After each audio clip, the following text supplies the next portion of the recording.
Baik, selamat sore kepada hadirin yang sudah hadir di webinar Hilti pada sore ini. Saya mengucapkan terima kasih kepada para peserta atau hadirin, Bapak dan Ibu sekalian yang sudah menyempatkan untuk bisa hadir dalam webinar Hilti pada tanggal 21 November tahun 2025, di mana pada webinar ini kita akan membahas mengenai bagaimana Hilti bisa membantu dalam proses desain non-struktural, pengangkuran non-struktural, dan juga pada aplikasi steel jacketing. Di mana di sini Hilti juga akan memberikan semacam mini tutorial atau semacam step by step bagaimana sih bisa menggunakan Provis Engineering. Nah, baik, sebentar kita mungkin akan masih menunggu Pak Arkan Junior untuk join kembali. Ya, Pak Arkan, sudah bisa join? Sudah. Oke. Baik, nah untuk webinar sore ini kita ditemani oleh Pak Beni. Pak Beni sebagai non-structural specification engineer kami di Hilti. Silakan Pak Beni, suaranya aman? Ya, selamat siang Bapak Ibu sekalian. Perkenalkan saya Beni dari Hilti untuk specification di non-structural. Oke, kemudian Pak Arkan Junior, silakan. Halo, suaranya selamat sore, ya, kedengaran? Selamat sore, salam kenal semuanya. Semoga sesi ini jadi manfaat bagi kita semua ya. Salam kenal, nama saya Arkan sebagai specification engineer generalis. Baik. Oke, jadi tadi adalah dua pembicara yang akan menemani kita pada sore hari ini, dan webinar ini kemungkinan besar akan berjalan kurang lebih untuk sesi pemaparan materi sekitar 60 menit, kemudian kita masih ada waktu 15-30 menit untuk sesi Q&A. Nah, untuk sesi Q&A sendiri, teman-teman, di sini karena sifatnya mungkin webinar dengan platform Liveform, jadi kalau ada pertanyaan mengenai teori, ataupun pertanyaan mengenai pemaparan, ataupun ada pertanyaan mengenai, atau bahkan mungkin sharing ya, mengenai praktek-praktek yang rekan-rekan pernah temui mengenai pengangkuran pasca cor, itu bisa langsung ketik di kolom questions, ada di sebelah pojok kanan bawah, itu ada kolom question dan chat. Jadi untuk yang sifatnya question and answer, bisa dimasukkan di kolom questions. Kemudian untuk kolom chat sebenarnya mungkin sifatnya juga bisa digunakan, namun kami advise untuk menggunakan kolom questions, karena memang di kolom questions ini nanti kita akan memiliki data, sehingga nanti jika ada pertanyaan-pertanyaan yang memang belum sempat kami jawab, nanti kan kami pull terlebih dahulu, lalu kami akan coba distribusikan setelah webinar ini berlangsung. Oke, tanpa memperlama waktu, mungkin kita akan langsung, saya akan memulai dengan perkenalan terlebih dahulu mengenai Hilti, jadi akan saya mulai. Oke, jadi sekilas mengenai Hilti, jadi bagi rekan-rekan yang memang mungkin sudah melihat atau sudah sering mendengar mengenai Hilti, jadi ini semacam recap-nya. Jadi Hilti didirikan pada tahun 1941 di Schaan, Liechtenstein, jadi sebuah negara kecil yang ada di Eropa. Namun kita adalah market leader pada bidang fastening dan protection yang kita beroperasi lebih dari 120 negara dengan jumlah karyawan lebih dari 34.000 karyawan pada tahun 2024. Kemudian secara global kita juga memiliki pengalaman atau expertise di bidang fixing dan fastening dari tahun 1980, sehingga kita memiliki pengalaman lebih dari 40 tahun. Dan salah satu yang unik dari Hilti adalah kita menghabiskan lebih dari 170 juta US dollar per tahun untuk R&D, jadi mungkin sekitar hampir 5 triliun ya untuk bisa benar-benar fokus di research and development. Kemudian Hilti juga menawarkan layanan teknik atau konsultasi untuk pemilihan dan desain kepada pelanggan. Jadi jika ada teman-teman di sektor konstruksi yang memang ingin lebih tahu mengenai Hilti, nanti kita teman-teman bisa juga ke hilti.co.id. Di situ ada platform yang kita sebut dengan Engineering Center, di mana di situ teman-teman bisa mencoba untuk bisa menanyakan atau bahkan untuk kontak dan segala macam ada lewat situ. Dan salah satu yang unik juga dari kami adalah kami juga bermitra dengan universitas atau institusi terkemuka untuk berkolaborasi dengan dalam memajukan bidang konstruksi. Kemudian sebenarnya Hilti ngapain sih? Nah, Hilti kita memiliki purpose yang cukup benar-benar bold, kita sebut dengan making construction better. Nah, apa yang dimaksud dengan making construction better adalah bagaimana kita mencoba dalam menawarkan solusi, baik itu solusi hardware, solusi software, atau services yang bisa membuat pengerjaan atau applications itu akan lebih baik, sehingga berdampak pada project yang lebih baik.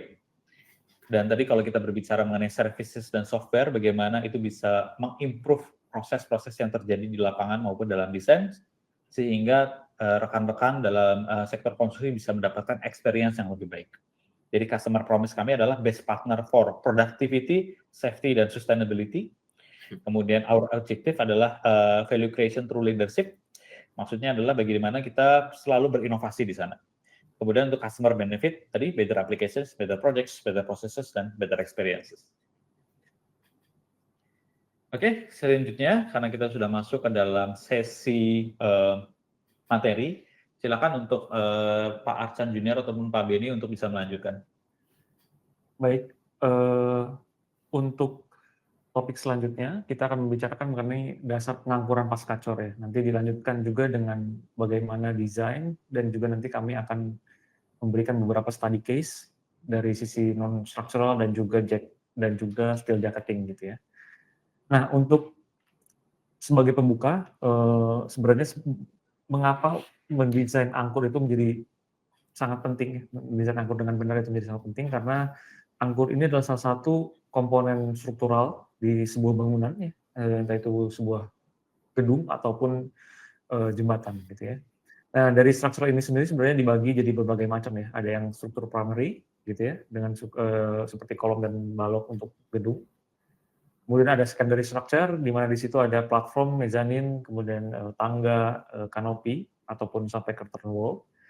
Dan satu lagi adalah non-structural connections, di mana di sini lebih ke handrail, pagar-pagar, kemudian MEP services juga salah satunya, menjadi komponen-komponen yang perlu juga didesain dengan baik ya, karena dari sisi pembebanan sebenarnya mempunyai beban-beban yang cukup tinggi, dan juga apabila nanti berkaitan dengan gempa, sebenarnya secondary ataupun non-structural connection ini juga harus didesain secara baik gitu, secara desain gitu. Boleh next Pak. Nah, ini kegagalan struktur yang sebenarnya berdampak pada tadi adalah safety ya, atau keselamatan jiwa. Selain safety, tentu saja juga ini berdampak terhadap aset ya. Jadi ini beberapa contoh yang terjadi di ceiling slab. Itu ceiling slab ini kan salah satu non-structural gitu ya. Tapi ini juga bisa membahayakan jiwa manusia, kemudian juga aset juga gitu ya. Kemudian yang kedua ada kanopi yang sampai jatuh atau runtuh yang diakibatkan oleh beban hujan gitu. Nah, di sini juga selain aset, kemudian keselamatan jiwa, reputasi dari hotel ini tersebut juga akan berdampak gitu ya. Tentunya dampak yang kurang baik gitu. Dan kemudian juga ada kolom struktural di San Marcos, di mana di sini juga mengalami kegagalan struktur gitu ya. Walaupun memang mungkin angkur elemen yang kecil gitu dalam suatu desain structure, tapi itu ternyata mempunyai efek yang cukup signifikan gitu dalam melakukan desain. Oke. Nah, untuk post islet anchor atau angkur pascacor itu ada 3 hal penting yang perlu diperhatikan ya. Jadi pertama adalah desain method gitu ya. Desain method ini meliputi peraturan-peraturan ya. Kalau untuk Indonesia sendiri biasanya kita menggunakan SNI, yang mana itu juga mengacu terhadap SCI. Kemudian next-nya adalah technical data anchors gitu ya, berdasarkan qualification assessment. Jadi di sini setiap anchor itu sebaiknya mempunyai dokumen approval, di mana dokumen approval itu sebenarnya adalah hasil pengujian ya dari segi kapasitas angkurnya dan lain-lain. Jadi ini dari pengujian anchor ini yang dijadikan dasar kita untuk menghitung ataupun menganalisis berapa jumlah angkurnya, diameter berapa, kedalaman berapa. Kemudian yang terakhir adalah pemasangan atau installation. Jadi pemasangan yang benar juga menjadi faktor yang cukup penting ya, karena apabila angkurnya dipasang miring ataupun angkurnya tidak properly di-installed ya, contohnya untuk mechanical anchor kan perlu ditorsi dengan baik gitu ya. Kalau untuk chemical perlu angkurnya sampai di curing, masa cure-nya juga sempurna, maka dari itu nanti proper installation ini menjadi salah satu hal yang harus kita perhatikan.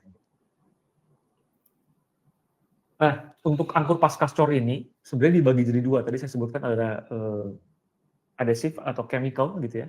Yang kedua adalah mechanical anchor.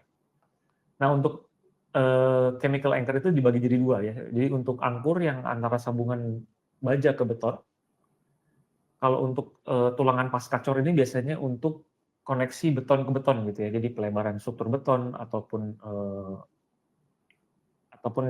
contoh-contoh lainnya gitu ya. Nah, yang kedua adalah mechanical anchor. Nanti di mechanical anchor ini ada beberapa lock mechanism yang akan kita coba jelaskan selanjutnya. Nah, ini mekanisme pengangkuran pasca cor ya. Jadi kalau untuk mechanical anchor itu di 3 pertama ini. Jadi yang pertama adalah friction. Jadi adanya nanti expansion pada sleeve angkur itu sendiri ya. Jadi pada saat tadi sudah dikunci kunci torsi, sleeve-nya akan terbuka mengunci. Kemudian untuk yang keying, sebenarnya ini akan terjadi perbesaran diameter ya. Jadi di bawah nanti sleeve dari angkornya itu akan menyayat betonnya gitu ya. Kemudian yang ketiga itu bonding ya. Jadi bonding ini lebih ke arah adhesif, efek micro keying gitu ya. Dan yang keempat bonding plus friction. Nah di sini dari si angkur rodnya itu memang mempunyai friction juga gitu ya. Boleh next Pak. Nah ini adalah ketiga mekanisme untuk angkur mechanical ya. Yang pertama itu tadi adalah keying with friction. Jadi pada saat dikunci torsi sleeve-nya itu akan atau selongsongnya itu akan expand, di mana di situ nanti akan jadi kekuatan tarik dan geser dari sana kapasitasnya ya. Kemudian yang keying mechanism tadi pada saat dikunci torsi dia akan terbuka bawahnya gitu ya. Dan pada saat itu juga terjadi locking mekanismenya gitu ya. Dan untuk yang ketiga yang paling kanan screwing mechanism ini seperti angkuk ulir ya. Jadi kelebihan dari screwing mechanism ini adalah angkur ini dapat dipakai berkali-kali, jadi bisa dicabut pasang gitu ya. Jadi untuk structural yang sifatnya temporer ini akan cocok gitu ya. Tapi dari segi kekuatan sebenarnya untuk aplikasi permanen juga cukup baik gitu ya, karena dari ketiga angkur ini sebenarnya mempunyai seismic approval gitu ya. Next. Untuk chemical itu sendiri kita dibagi jadi 3 chemical ya. Yang pertama itu heat RLA Mars V3. Di sini heat RLA Mars V3 ini adalah produk ultimate kami. Jadi dari segi kapasitas bond strength dan lain-lain dia punya kualitas yang terbaik gitu ya. Kemudian yang kedua adalah heat HY200 RV3. Jadi tadi kalau RL500 itu adalah recent epoxy, kalau HY200 V3 ini lebih ke arah hybrid mortar ya. Jadi perbedaannya itu adalah yang paling besar adalah di curing time-nya. Jadi kalau untuk yang RL500 V3, curing time-nya itu bisa sampai 4-6 jam. Sedangkan untuk HY200 V3 dia lebih cepat, yaitu di 1,5 sampai 1,5 jam. Tapi dari segi kekuatan, RL500 mempunyai kekuatan yang lebih baik gitu ya. Nah, kemudian RLA Mars V3 juga bisa dipasang di lokasi yang submerge ya. Submerge itu artinya tenggelam di dalam air gitu. Cuman memang diperlukan curing time yang lebih lama ya kalau untuk kondisi basah gitu ya. Nah, untuk yang mortar hanya bisa di area yang basah tapi tidak boleh sampai tenggelam gitu ya. Nah, untuk heat RLA 100 V3 100 ini sebenarnya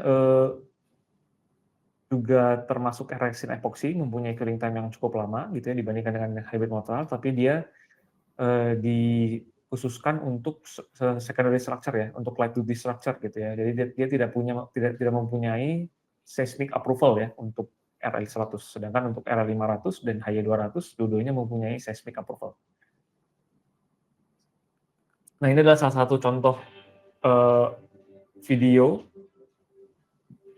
untuk heat RL 500 V3 di mana pemasangannya itu di underwater ya. Nah, ini pada saat pembukaan itu memang perlu hati-hati agar tidak sampai sobek gitu ya.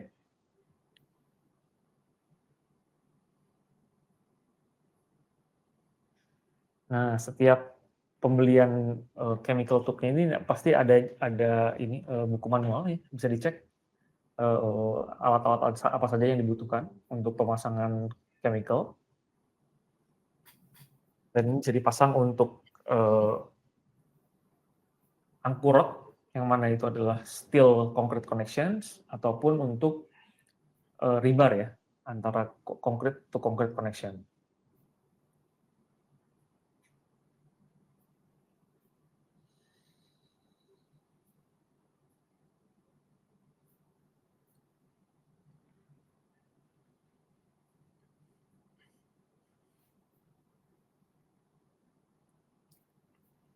Nanti setelah dibor diperlukan juga pembersihan ya, jadi harapannya tidak ada debu-debu bekas dari pemborannya ya.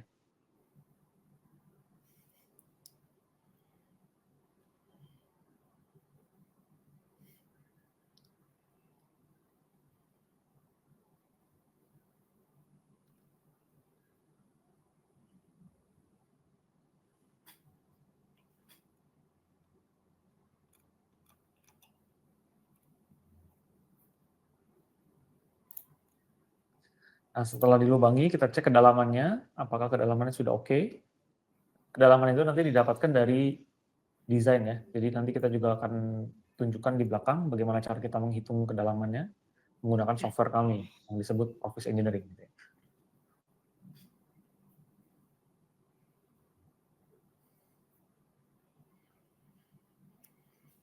Nah, untuk menginjek chemicalnya, kita menggunakan alat yang bernama HDM atau HDE gitu ya. Di sini nanti kita bisa mengeluarkan berapa banyak volume yang dibutuhkan untuk kedalaman yang sudah kita desain.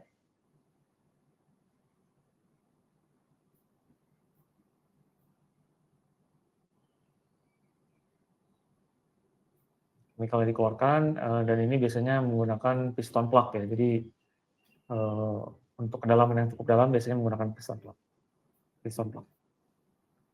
Nah, setelah itu dimasukkan ke angkurotnya.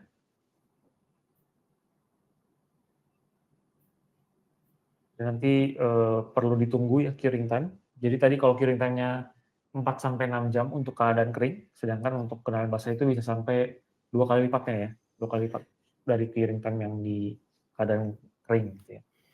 Nah, untuk topik yang selanjutnya akan dilanjutkan oleh Pak Arkan. Silakan Pak Arkan. Ya, terima kasih Pak Beni. Ya.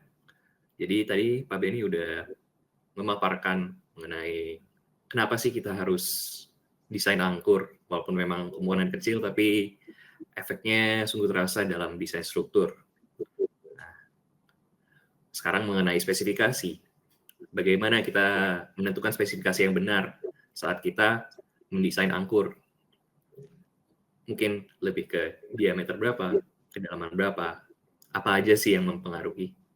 Nah, di slide ini adalah faktor-faktor yang memengaruhi desain angkur. Saya ngomong desain angkur ini berlaku untuk semua jenis angkur secara umum, yaitu angkur tanam atau cast-in, chemical atau mechanical. Pertama, kita punya arah beban. Arah beban itu artinya apakah angkur-angkur ini menerima tarik atau geser atau gaya-gaya lainnya. Kalau kita bayangkan sebuah base plate yang menerima momen, pasti ada angkur yang ketarik dan pasti ada angkur yang tidak menerima tarik. Nah, itulah di mana kita harus menentukan arah bebannya. Lalu kedua, tipe beban. Tipe beban bisa jadi beban statis atau kuasi statik, beban gempa, atau beban bolak-balik. Nah, ini tipe beban ini yang menentukan kita itu memerlukan angkur dengan kualifikasi apa. Apakah kualifikasinya itu perlu seismic anchor, atau perlu fatigue approvals. Nah, itu yang kita harus konsiderasi dalam tipe beban ini. Lalu besar beban. Pastinya semakin besar bebannya, semakin kuat kita memerlukan angkurnya. Dan semakin dalam kita memerlukan kedalaman tanamnya. Besar beban juga berarti mungkin pemilihan tipe chemical kalau untuk chemical anchors. Contohnya, kita tidak memerlukan HIT RE500 untuk semua aplikasi. Kita bisa value engineer untuk mengikuti besaran beban yang ada. Lalu untuk base material, kita juga perlu tahu. Ini kita menanam base plate-nya ini, apakah ke balok atau ke kolom, lalu mutu betonnya berapa, ketebalannya berapa, dan data-data lainnya. Data lainnya itu maksudnya apa? Dimensi, terutama jarak ke tepi beton. Jarak antar angkur dan jarak ke tepi beton itu menyebabkan reduksi kekuatan di dalam desain angkur as a group. Maka itu kita harus pastikan dulu saat kita mendesain angkurnya ini jaraknya seberapa jauh sih dari tepi beton. Lalu kedalaman tanamnya berapa? Nah, inilah faktor-faktor yang kita harus perhatikan saat mendesain angkur. Memang ada faktor-faktor lainnya seperti metode pemasangan, di mana saat kita memasang dengan hammer drill dan coring, perhitungannya berbeda. Lalu apakah ada konsentrasi temperatur dan api? Ada beberapa chemical yang bisa dalam range temperature tertentu. Lalu konsiderasi korosi yang sangat penting consider saat kita berada di project-project yang dekat dengan pantai atau dekat dengan chemical lain. Nah, dengan banyaknya faktor-faktor yang kita harus pertimbangkan, mungkin bisa balik dulu adanya. Oke. Mungkin dengan banyaknya faktor-faktor yang mempengaruhi desain angkur, ini jadi susah dong. Kita perlu cara yang simplified. Apakah desain angkur boleh pakai data teknis atau tabel? Jawabannya iya dan tidak. Tabel itu pasti ada set rules atau ada if-nya banyak. Kalau kondisinya A, kondisinya B, kondisinya C, dengan kedalaman tanam tertentu, baru kekuatannya tertentu. Tapi kalau di tabel itu tidak sama dengan kondisi yang kita ingin desain, nah, desain angkur kita tidak boleh membandingkan dengan informasi dari data-data yang ada di tabel. Kira-kira seperti itu. Next. Oke. Lalu ini mungkin sedikit simplified 3-step untuk desain pengangkuran. Pertama, kita harus menentukan kebutuhan desainnya. Menentukan beban tarik atau beban geser yang terjadi pada sambungan atau pada angkur itu sendiri berapa. Besarnya berapa, arahnya kemana. Lalu kita trial dengan memilih tipe dan ukuran angkur, diameter berapa, kedalaman berapa. Next, step yang kedua, kita periksa persyaratan konfigurasi angkurnya. Konfigurasi angkur itu maksudnya apa? Jarak minimum itu ada. Jarak minimum antar angkur, jarak minimum ke tepi beton, lalu kedalaman minimum dan kedalaman maksimum itu kita cek dulu. Apakah termasuk di range yang acceptable untuk standar-standar SNI kita. Lalu faktor-faktor reduksi kekuatan angkurnya itu berapa kalau kita memasang dengan konfigurasi tersebut. Baru kita lanjut ke step ketiga. Persyaratan performa angkur. Kita bebannya udah punya, sekarang kita cari kapasitasnya berapa. Kapasitas gesernya berapa, kapasitas tariknya berapa. Lalu kita periksa interaksi. Misalkan geser dan tarik barengan. Bisa dengan rumus-rumus yang ada di next. Oke. Sebelumnya Pak Benny sudah mention terkait perbedaan chemical angkur dan angkur mechanical. Sebenarnya kapan sih kita pakai chemical anchor atau mechanical anchor? Ini ada sedikit guideline. Kita melihatnya dari pros and cons atau kelebihan dan kekurangannya masing-masing angkur. Pertama, kelebihan chemical anchor, dia lebih fleksibel dengan kedalaman tanam. Kenapa? Kita bisa modif. Kita mau kedalaman tanamnya 20 cm, 30 cm, atau cuma 15 cm, itu kita bisa fleksibel dalam kedalaman tanamnya. Lalu, karena fleksibilitas itu, saat kita menanamnya dia lebih dalam, dia bisa memiliki kapasitas beban yang lebih tinggi. Namun memang ada beberapa kekurangan dengan chemical anchor. Satunya itu butuh curing time sebelum bisa dibebani. Kalau kita bebani sebelum curing time-nya selesai, chemical anchor itu tidak akan memiliki kekuatan sesuai yang kita desain. Lalu kedua, instalasi yang lebih kompleks. Lebih kompleks kenapa? Karena sangat sensitif terhadap cleaning atau kebersihan. Saat kita meng-apply chemical ke dalam lubang yang tidak bersih, chemical itu akan bond atau menempel dengan debu-debu beton yang ada di dalam lubang. Sehingga saat chemical berinteraksi kimiawi dengan debu beton, dia tidak akan memiliki lekatan dengan beton existing, sehingga menyebabkan mudahnya pull out. Dan yang ketiga, kurang rekomendasi pada penggunaan beban ringan karena boros. Lalu kita lanjut ke mechanical anchor. Pros atau kelebihannya apa sih? Kelebihannya satu, installation time itu pasti lebih cepat. Kenapa?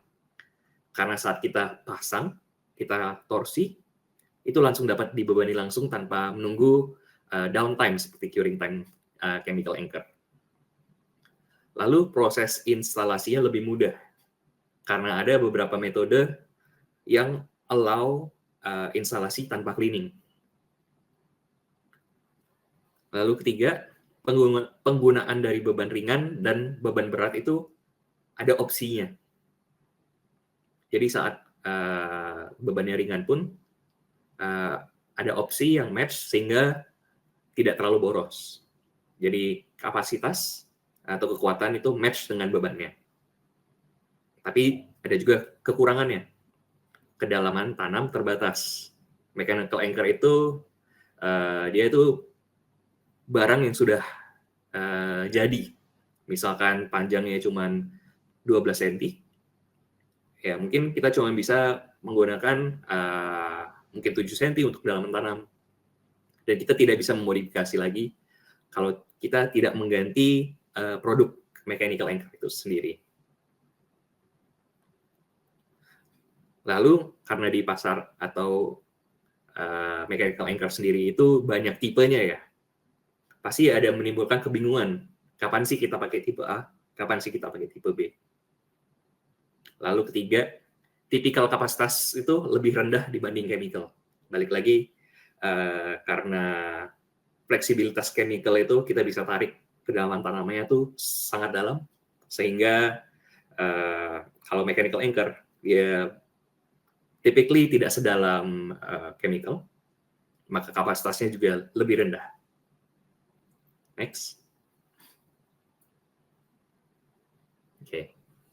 Nah, tadi kita sudah membahas tentang chemical anchor dan mechanical anchor. Nah, sekarang kita bahas tentang chemical rebar. Kira-kira konsepnya sama nggak sih sama chemical anchor? Jawabannya bisa iya, bisa enggak. Tergantung cara mendesainnya. Nanti kita akan bahas setelah ini.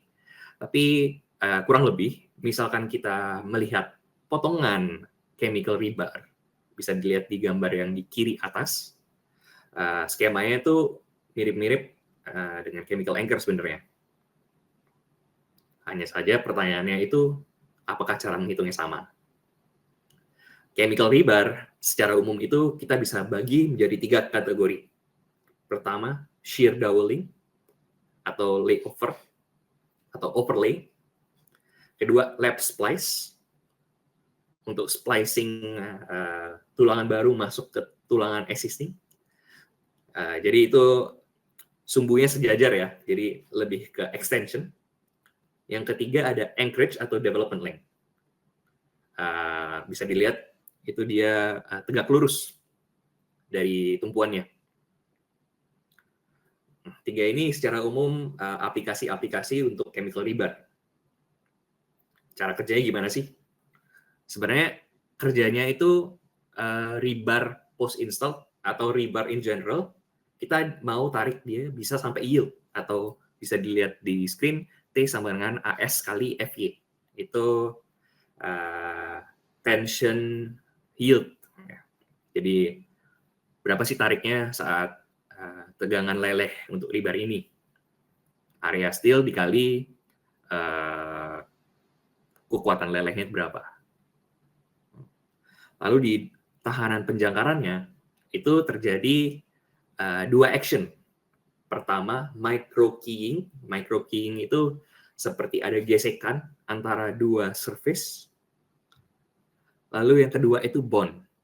Adanya lekatan dari interaksi kimiawi. Keduanya ini terjadi dari rebarnya ke chemical ke dinding beton lubangnya. Kira-kira section view-nya sama dengan yang skematik di kiri atas. Overall, tulangan post-installed ini digunakan untuk menyambung beton lama dengan beton baru dengan bantuan chemical. Next. Oke. Tadi sempat saya singgung, apakah cara mendesain post-installed rebar dengan chemical itu sama dengan chemical anchor? Tadi saya jawab, bisa iya, bisa tidak. Karena ada beberapa cara untuk mendesain chemical rebar ini sendiri. Cara yang pertama dan yang paling ideal itu adalah rebar theory di SNI 2847 2019, pasal 25. Kalau misalkan konsultan struktur biasanya ngomongnya LD ya. Nah, itu ada rumusnya juga. Jadi ini adalah kedalaman berapa sih saat tulangan itu disalurkan sampai tegangan yield. Lalu kedua, nah ini cara yang sama untuk mendesain chemical anchor. Ada beberapa konsiderasi, umumnya 3. Pertama itu dari steel failure, kedua dari concrete breakout failure, dan ketiga pull out failure. Baik tarik ataupun geser. Lalu cara yang ketiga, shear friction. Shear friction sendiri sebenarnya ada di SNI juga, namun untuk kedalaman tertentu, ACI Structural Journal juga mengeluarkan suatu paper research yang bisa sedikit memodif lah untuk kedalaman tanamnya. Kira-kira overview untuk desain itu di 3 metode tersebut. Next. Post-installed rebar itu bisa didesain sebagai tulangan atau sebagai anchor.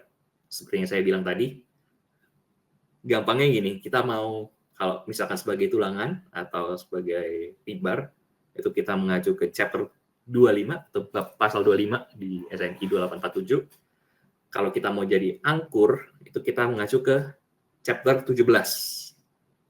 Kalau kita mengacu ke chapter 25, kita hanya memperhitungkan tarik saja yang bekerja pada tulangan.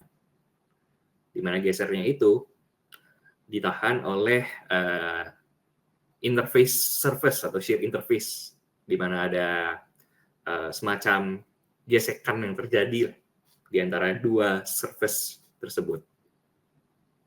Lalu untuk yang teori angkur, itu kita geser dan tarik ditahan langsung oleh angkurnya, dan konsiderasi-konsiderasi seperti steel failure, concrete breakout, dan pull out itu harus dikonsiderasi dalam keseluruhannya.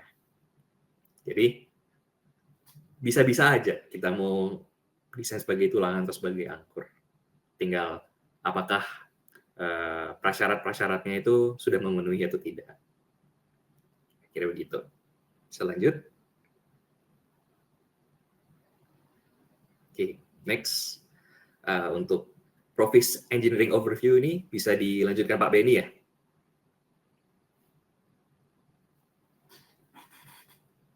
Baik, terima kasih Pak Arkan. Untuk mungkin sebelum memulai, mungkin kalau para hadirin ada pertanyaan, boleh langsung disampaikan saja di kolom questions ataupun di chat. Nah, untuk selanjutnya adalah tentang software kami. Jadi tadi Pak Arkan sudah menjelaskan mengenai teori, terus kemudian sebelumnya juga mengenai jenis-jenis anggur, cara perhitungan dan lain-lain. Nah, di Hilti sendiri kami mempunyai software yang bernama Profis Engineering. Jadi di sini itu software calculation untuk steel to concrete connection, ataupun untuk tadi yang Pak akan jelaskan juga adalah concrete to concrete connections. Jadi intinya nanti di sana kita akan mendesain berapa diameter angkur dan kemudian kedalaman pertanamannya atau sampai jumlahnya berapa gitu ya. Jadi software kami ini sudah dipakai di 85 negara lebih, kemudian sudah dipakai oleh 250.000 professional engineers, dan kita juga sudah 10 tahun lebih ya. Jadi umur software kami sudah dipakai 10 tahun lebih. Dari sisi kecepatan, apabila kita bandingkan dengan perhitungan manual menggunakan Excel ataupun handwriting gitu ya, itu bisa jadi 4 kali lebih cepat karena ini iterasinya cukup cepat. Kemudian dalam 1 tahun biasanya sudah dipakai 1 sampai 2 juta gitu ya, 2 juta perhitungan. Next. Jadi Hilti Profis Engineering ini bisa dipakai menggunakan web browser gitu ya, jadi tidak perlu menginstal di laptop Bapak Ibu sekalian. Kemudian ini bisa disebut sebagai all-in-one software gitu ya, karena di sini kita bisa melakukan structural connection dan extending design gitu ya. Jadi selain kita mendesain anggur, jumlah angkurnya berapa, diameter berapa, dan kedalaman tanam berapa, tapi kita juga bisa mendesain dari sisi base plate-nya gitu ya, ketebalan base plate, kemudian stiffening. Nanti di belakang kita coba akan jelaskan. Tapi pada intinya Profis Engineering ini akan memberikan safe and value engineering, kemudian juga specify higher performing ya untuk peace of mind ya. Jadi solusi kami pastinya sudah comply terhadap codes yang berlaku, entah itu ACI ataupun ETA gitu ya. Kemudian dengan begitu kita punya productive design workflow ya, jadi mendesain kita jadi lebih cepat. Kemudian juga dari sisi keamanan kita menggunakan codes-codes yang berlaku bahkan internasional gitu ya. Next. Nah, ini yang tadi saya jelaskan bahwa di software Profis ini juga selain angkur yang kita desain, tapi juga kita bisa mendesain dari sisi connection base plate-nya gitu ya. Jadi kita bisa memodelkan stiffener, lasnya, kemudian ini juga kita menganalisis secara CDFEM atau finite element method gitu ya.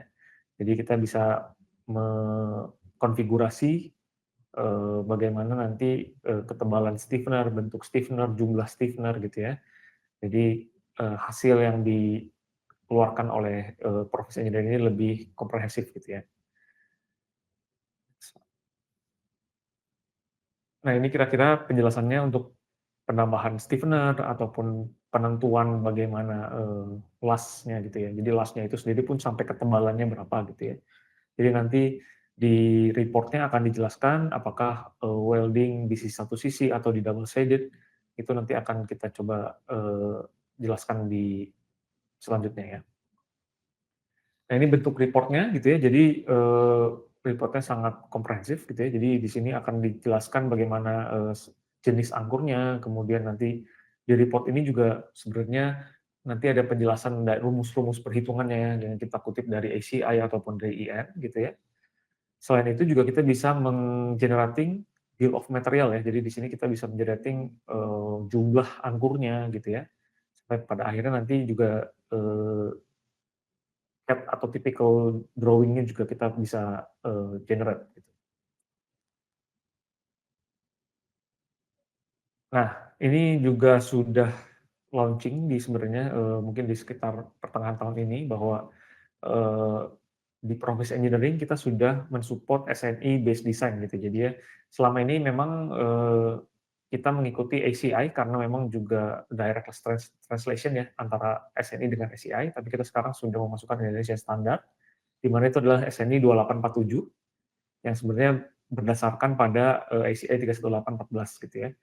Jadi kita juga mau memasukkan atau memasukkan standar lokal kita di Indonesia di Profis kami gitu ya, software kami. Oke, mungkin selanjutnya kita akan coba masuk ke study case gitu ya. Yang pertama ini study case-nya adalah mengenai non structural gitu ya. Jadi seperti yang kita sampaikan sebelumnya bahwa gantungan untuk MEP services itu termasuk di non-structural connections, tapi kenapa ini menjadi penting kita mendesain angkur pada eee, structural, non-structural elemen, mmm, apalagi pada saat menerima beban gitu ya, menjadi penting karena ya pada saat mungkin terjadi beban yang besar ataupun gempa, sebenarnya angkur-angkur tertentu yang kita harus pilih gitu ya. Jadi kita mau mempunyai desain yang lebih aman gitu ya. Nah ini common application untuk mechanical horizontal piping gitu ya. Jadi biasanya untuk piping, biasanya penggantung-penggantung kita screw atau angkur ke eh, floor slab ataupun ke dinding beton gitu ya. Jadi harapannya di sini juga kita bisa mendesain gantungan yang secara aman gitu ya. Nah, di pipe fastening dan support system untuk mechanical thread ini, memang biasanya kita pakai support-support ini untuk di gantungan HVAC, plumbing, atau proses piping gitu ya. Mulai dari single pipe sampai eee, multiple pipes gitu ya, dan juga bisa jadi, bisa multi tier gitu ya, untuk trapeze dan cantilever pipe runs. Kemudian, apalagi untuk project-project yang mempunyai requirement terhadap seismik, biasanya seismik atau vibration isolation juga jadi penting gitu ya. Kemudian biasanya juga, di setiap MEP services, biasanya nggak cuma pipa saja, tapi juga ada services dari lainnya, misalnya dari cable tray gitu ya, dari sisi electrical ataupun dari HVAC. Nah, untuk, itu Hilti bisa memberikan solusi secara, komplit ya dari sisi, mmm, angkur itu sendiri pendesainannya gitu ya. Untuk next-nya ini untuk aplikasi cable tray. Jadi, cable tray yang nantinya menembus dinding, itu bisa eee, memakai support ke floor slab gitu ya, ataupun untuk cable ladder, biasanya di shaft-shaft, MEP juga menggunakan, support-support ke dinding ya. Next. Jadi ini juga sama, jadi intinya adalah untuk,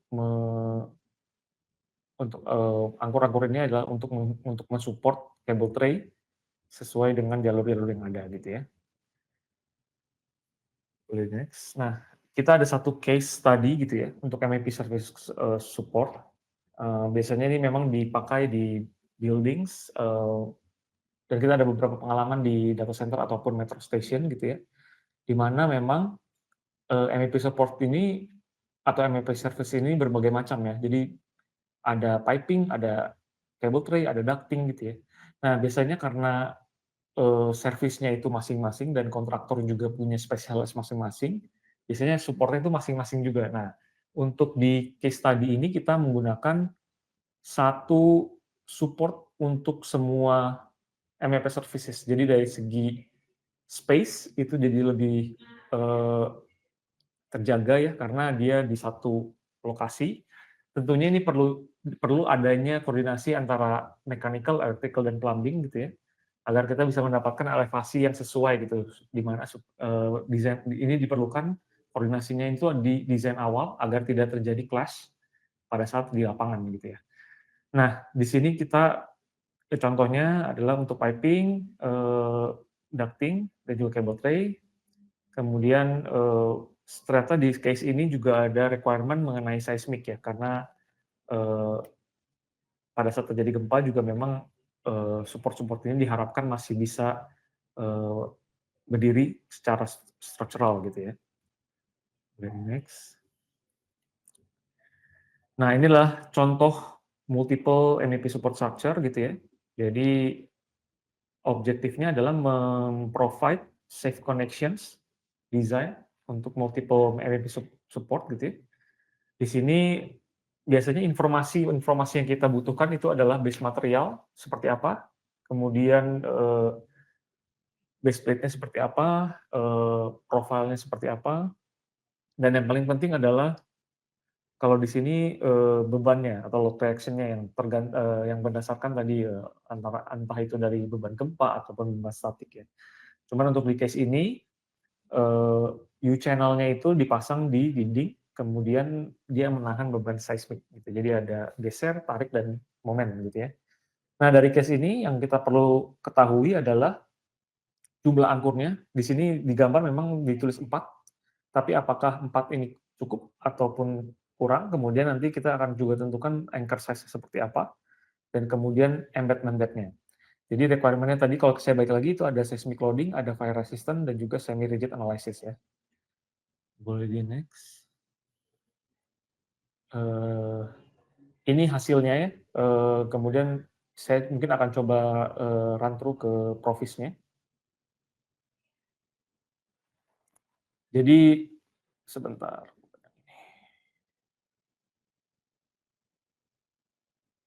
Ini tampilan dari Provis Engineering. Jadi hanya cukup menggunakan web browser. Bentar.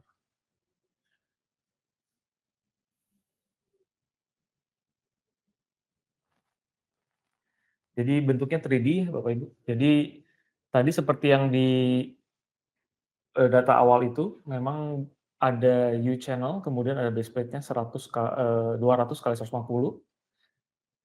Di sini kita menggunakan HST4, gitu ya, karena HST4 ini juga mempunyai seismic resistant. Kemudian kita di sini menggunakan M12, gitu ya. Kedalaman yang kita coba adalah di 70 mm, dan ini load yang sudah dihitung ya. Nah, tadi kita juga, karena kita membahas mengenai CBFEM, gitu ya, jadi di sini kita menggunakan CBFEM, dan kita masukkan juga mengenai ketebalan lasnya ya. Setelah itu kita calculate. Nah, dari sini kita lihat bahwa hasilnya seperti ini. Yang sebelah kiri ini sebenarnya adalah reaction per anchor-nya, jadi ada anchor 1 sampai 4. Ini dengan asumsi rigid anchor plate, jadi anchor atau base plate-nya itu tidak dianggap ya, jadi beban itu langsung di translate ke angkur, sedangkan ini yang memperhitungkan ketebalan base plate dan juga lasnya ya. Kita lihat perbedaannya itu hanya 17%, jadi kalau perbedaan itu 15-20% sebenarnya sudah mendekati rigid behavior gitu ya, jadi sudah oke. Dan kemudian kalau kita confirm, kita lihat dari utilization-nya juga masih di bawah 100% ya. Jadi kalau di bawah 100% artinya adalah kapasitasnya lebih baik dibandingkan beban yang terjadi gitu ya. Jadi di sini kita masukkan beban geser ke arah X, beban aksial yaitu beban tarik ya, kemudian juga ada beban momen di arah Y gitu ya. Jadi dengan begini sebenarnya kita melihat bahwa hasilnya antara beban dengan konfigurasi angkur yang ada itu menggunakan M12 dengan kedalaman terdalam 70 mili dengan konfigurasi angkur 2x2 gitu ya. Nah, dari sana juga kita bisa create report. Nanti dari report ini juga akan dijelaskan lebih jelas lagi atau lebih detail lagi gitu. Tapi secara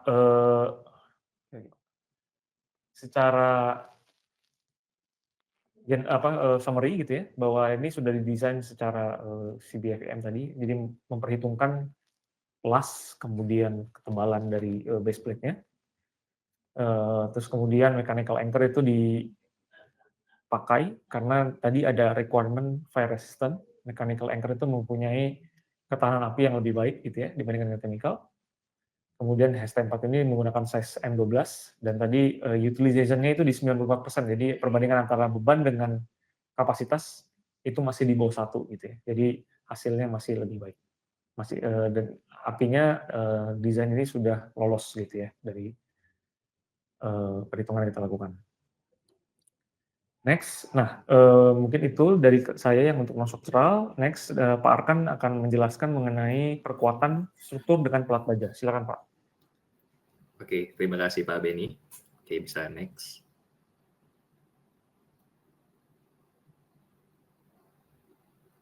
Oke, mungkin sebelum kita membahas ke hal yang detail, kita bahas dulu hal yang umum. Perkuatan struktur itu sebenarnya apa sih? Perkuatan struktur adalah proses peningkatan struktur yang sudah ada untuk meningkatkan kemampuannya menahan gaya. Pertanyaannya, kenapa sih kita harus perkuat struktur existing? Sebenarnya ada banyak alasan. Saya bawa hari ini ada 3. Keamanan untuk safety, mungkin sebelumnya desainnya tidak safety, kita mau ubah desainnya menjadi safe. Kedua, adaptasi. Adaptasi itu bisa berarti banyak hal, tapi yang ingin dibawakan kali ini adalah perubahan fungsi bangunan atau perubahan fungsi ruangan atau renovasi. Lalu ketiga, penyesuaian standar terbaru. Mungkin kalau kita di dunia konstruksi, terutama kontraktor dan konsultan, kita pasti tahu SNI gempa, SNI baja, SNI beton itu update setiap beberapa tahun. Nah, gedung-gedung atau bangunan existing ini kita perkuat untuk menyesuaikan kepada standar-standar yang paling baru. Next. Oke. Lalu bagaimana cara memperkuat struktur? Itu juga ada 3 secara umum. Perbaikan struktur existing, yang artinya kita lihat struktur existingnya, lalu kita perbaiki, atau kita misalkan beton kita bobok langsung ngecor ulang lagi. Kedua, penambahan elemen struktur yang bertujuan untuk redistribusi beban. Mungkin terkadang ada project, ini ada plat lantai yang melendut. Ada beberapa solusi itu menambahkan balok baja WF di bawahnya, atau mungkin penambahan shear wall untuk redistribusi beban, dan cara-cara lainnya. Lalu yang saya mau highlight hari ini adalah penambahan material perkuatan. Nah, penambahan material perkuatan itu apa? Mungkin kita bisa sama-sama belajar di next slide.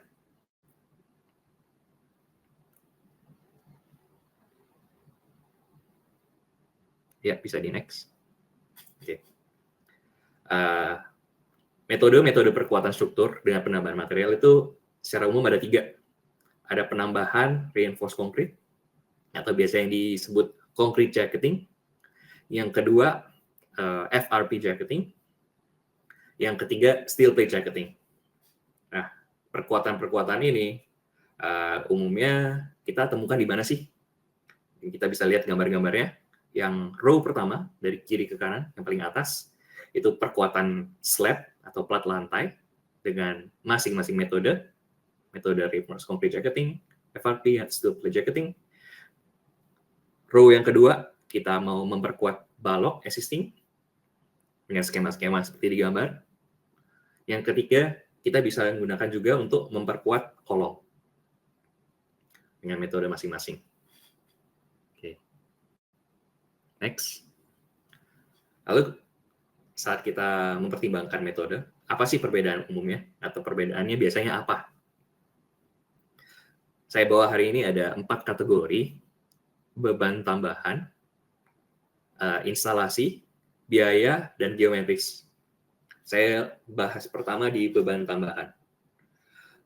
Untuk concrete jacketing, beban tambahan akan relatif lebih tinggi daripada metode-metode lainnya. Kenapa?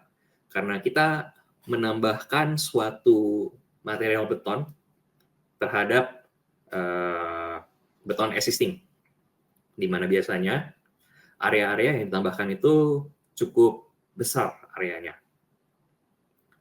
Beton juga secara density cukup berat, walaupun tidak seberat baja, tapi yang menjadi permasalahan biasanya kita memerlukan area tambahan yang cukup besar. Lalu yang kedua, FRP, tergolong beban tambahan rendah secara relatif terhadap lainnya, karena dari berat FRP sendiri itu tidak lebih berat daripada beton atau baja. Lalu untuk steel plate, mungkin di tengah-tengah FRP dan concrete jacketing, karena kebutuhan baja biasanya tidak setinggi area yang dibutuhkan saat kita mengandalkan metode concrete jacketing. Lalu untuk instalasi, ada juga pertimbangan lama untuk concrete jacketing karena kita harus nunggu dia cure 28 hari sehingga dia kering dan kuat. Kalau FRP kita tinggal pasang aja, tinggal disiapkan lalu tinggal pasang. Untuk steel plate secara instalasi moderate, tidak terlalu lama. Mungkin yang paling susah itu drilling dan karena ada chemical anchor yang kita harus pasang. Lalu untuk biaya, biasanya concrete jacketing relatif yang paling murah di antara ketiga, FRP yang paling mahal, dan steel plate di tengah-tengahnya. Untuk geometris itu apa artinya? Ini mempengaruhi ke area yang ditambahkan saat kita menggunakan metode-metode tersebut. Concrete jacketing menambahkan area atau volume yang besar, bertambah signifikan dibandingkan FRP atau steel plate. Di mana FRP terkadang kita tidak bisa notice peningkatan volume atau area dengan FRP. Kalau steel plate juga bertambah sedikit saja. Next. Oke, mungkin biar kita sama-sama mengerti konsiderasi saat kita memilih metode, kita mulai dengan studi kasus. Ini ada bangunan lama yang akan terjadi renovasi, yaitu renovasi beberapa ruangan berganti fungsi, seperti ruang kantor menjadi ruang meeting, lalu ada juga penutupan void lantai, jadi yang semulanya tidak ada void, yang semulanya ada void mau ditutup dengan plat lantai beton. Oke, next. Efeknya apa sih dengan renovasi ini? Efek dari perubahannya itu yang pastinya ada peningkatan beban hidup. Beban hidup atau live load kantor menurut SNI itu 2,4 kN per meter persegi atau kira-kira 250 kg. Untuk ruang meeting atau multi-purpose room itu di 4,79 kN per meter persegi atau hampir 500 kg per meter persegi. Di mana penggantian fungsi ruangan itu menyebabkan live load meningkat sebanyak 2x atau 2 kali atau meningkat 100%. Lalu dikarenakan penutupan void, beban mati pasti meningkat juga. Dengan beban mati yang meningkat, pasti beban gaya lateral terhadap seismik itu berubah juga. Dan itu menjadi peningkatan beban lagi terhadap struktur-struktur existing-nya. Ketiga, peningkatan parameter gaya gempa dari standar lama ke standar baru. Nah, ini karena seiringnya update SNI kita, dari SNI beton, beban, baja, gempa, itu parameter-parameternya cenderung lebih konservatif,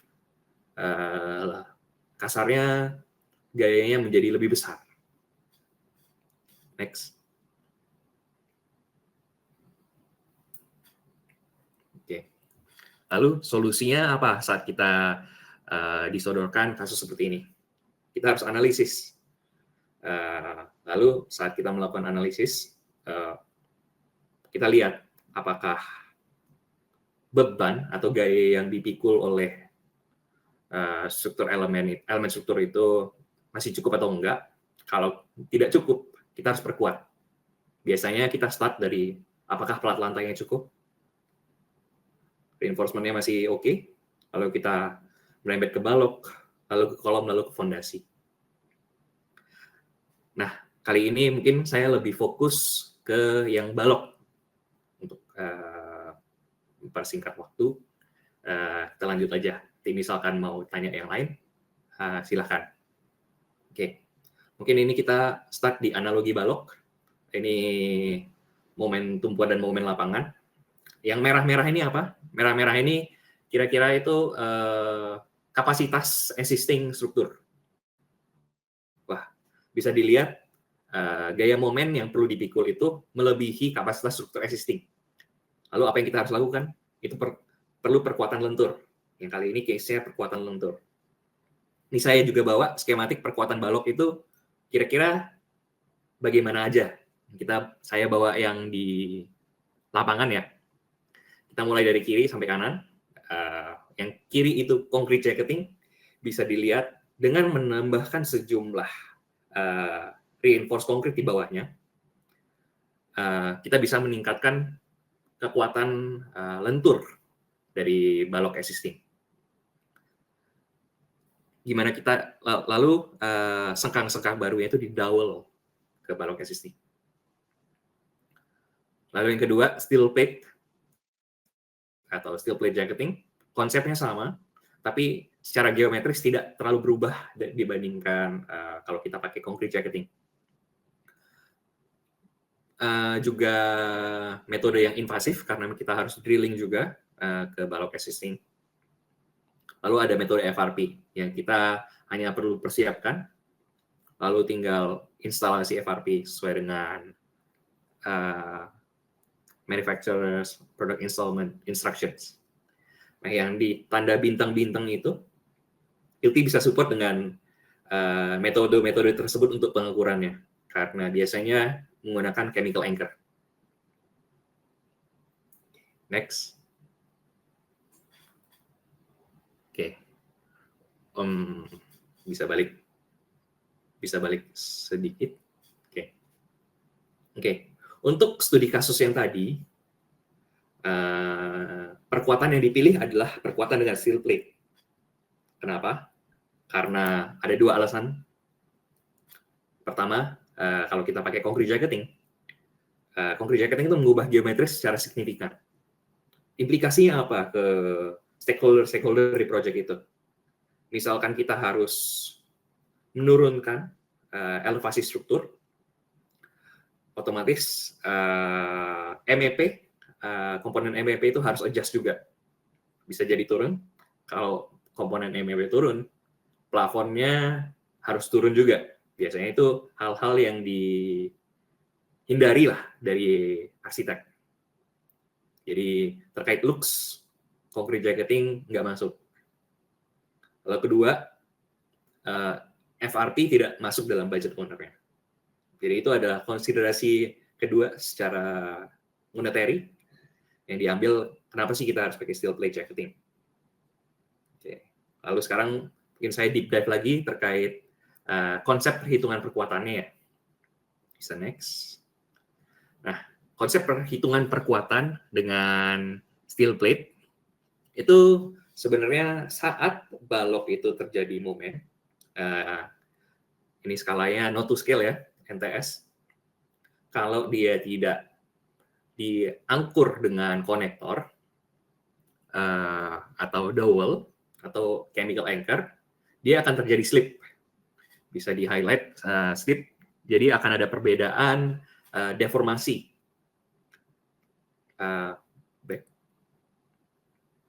Ya, ada perbedaan deformasi yang terjadi antara material atas dan material bawah. Jadi saat terjadi slip ini, kita tidak bisa expect full composite action. Nah, di mana itu fungsi pengangkuran itu adalah menahan agar slip capacity ini tidak terjadi atau meminimalisasi slip ini di dalam perkuatan dengan steel plate jacketing. Oke, next.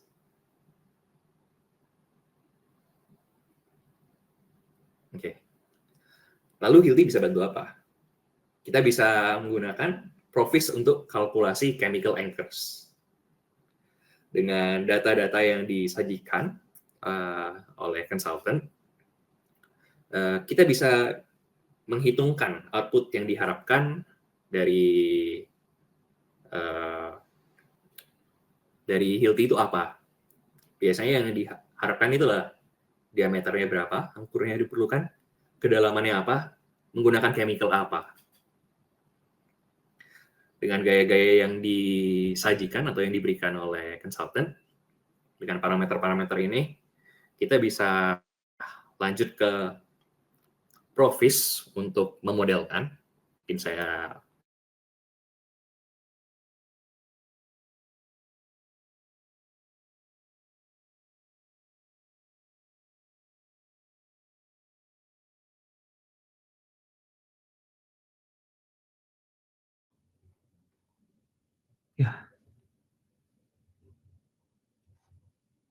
Oke. Pak Akan, sepertinya ada connection problem di kami, suaranya screen-nya nge-freeze. Boleh keluar terus join lagi Pak Arkan?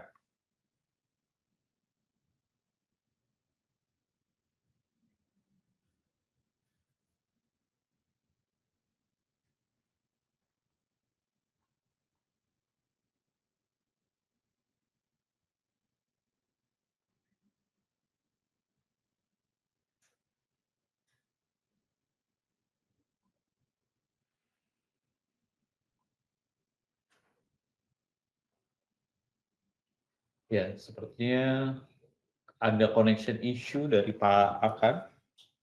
Sebentar saya akan coba kontak Pak Arkan ya.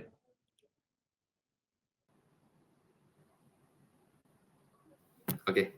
Ya, Pak Arkan. Yes, mohon maaf tadi Pak Arkan ada connection issue. Tadi sempat terputus ya. Betul, mungkin bisa diulangi Dari Pak Dana, apa bisa confirm sudah join? Ya, sudah join. Pak Arkan, suara saya dengar?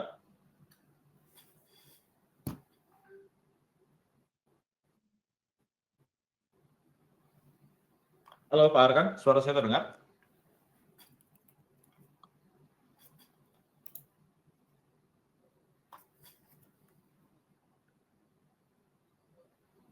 Ya, mungkin kita perlu cek lagi, Pak Arkan. Oke, untuk para peserta mohon maaf ya, karena memang setting online, kita tidak, atau kadang harus mengekspek bahwa kondisi-kondisi ini bisa terjadi. Kita lagi mencoba untuk... Pak Arkan gimana? Sudah dengar? Oke, sudah bisa kembali ya? Ya, Pak Arkan, sudah terdengar? Terima kasih. Ya, mungkin saya lanjut dengan RE500 M16 kita bisa mendapatkan kedalaman tanam di 132 mm. Lalu dengan cara yang sangat cepat kita bisa create reportnya, lalu menyajikan output tersebut sebagai lampiran perhitungan untuk pengajuan approval atau perhitungan struktur. Kira-kira mungkin bisa next. Di slide-nya saya tampilkan. Oke.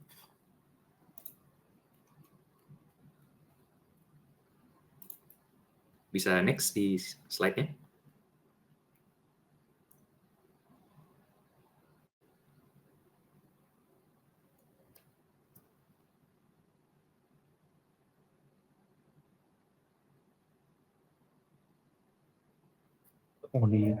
Ya, Pak Junior bisa dengar dari suara kami, Pak? Pak Arkan Junior? Kayaknya masih ada problem. Ya, mungkin saya lanjutkan aja ya. Pak Dana, apa bisa next di slide-nya? Oke. Pak Arkan?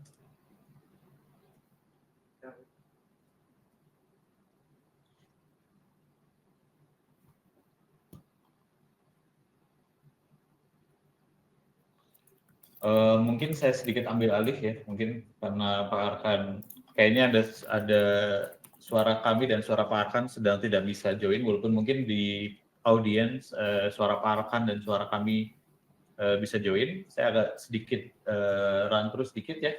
Jadi tadi Pak Arkan sudah melakukan simulasi menggunakan Profis Engineering. Ini adalah hasilnya.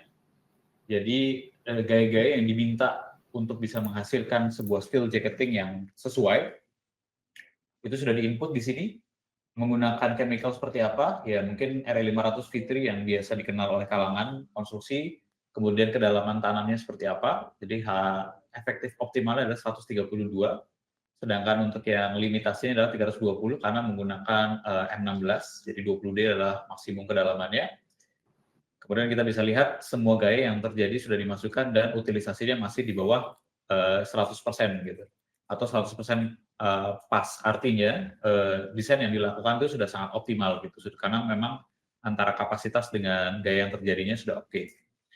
Jadi menambahkan dari Pak Akan Junior tadi bahwa Hilti bisa membantu untuk memastikan bahwa steel yang dipasang di beton atau di baloknya itu bisa komposit ya, jadi harus satu kesatuan sehingga tidak terjadi slip.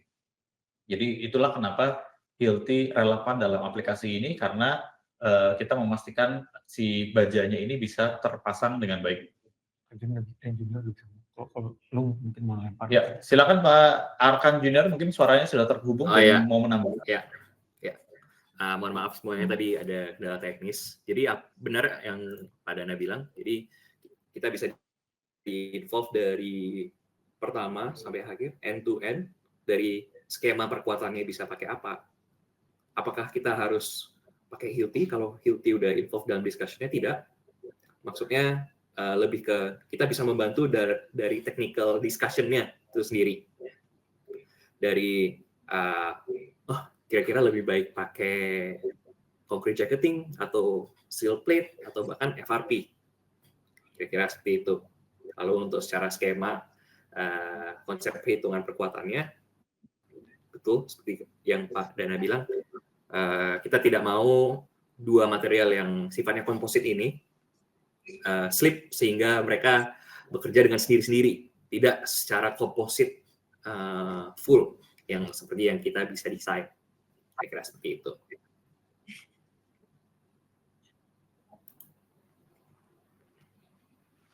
Oke, terima kasih Pak Arkan Junior atas pemaparannya. Jadi tadi sudah dijelaskan juga oleh Pak Beni ya. Jadi Pak Beni tadi spesifik memberikan semacam knowledge sharing-nya terkait koneksi di non-struktural elemen, terutama di bagian MEP connections.